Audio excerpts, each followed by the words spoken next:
In the midst of the COVID-19 pandemic, Peru marked its 199th year as an independent nation. 7th in the world for coronavirus cases, Peru is one of Latin America's hardest hit nations, just behind Brazil and Mexico. But Peruvian President Martin Vizcarra said without an early lockdown, it could have been much worse. Today, I can say with certainty and conviction, the quarantine saved many lives in Peru.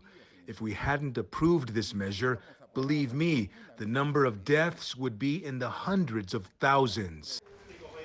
He said the pandemic had laid bare decades of underinvestment in healthcare, but his government had multiplied sixfold the number of hospital beds and installed dozens of new hospitals.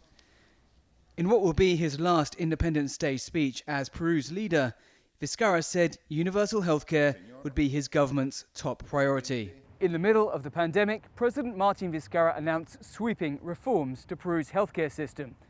He said going forward, all Peruvians would be inscribed in the state social security system, regardless of whether they had health insurance.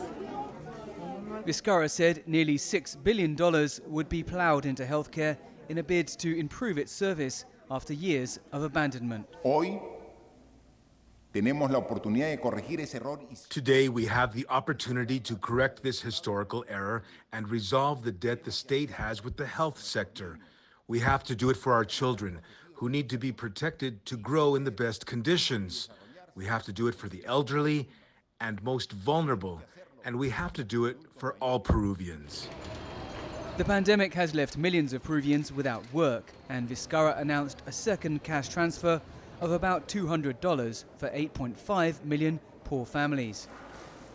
Just 1 year from Peru's bicentennial as an independent nation, celebrations have been muted. The global pandemic has forced Peruvians to look at how much more their young country still has to advance.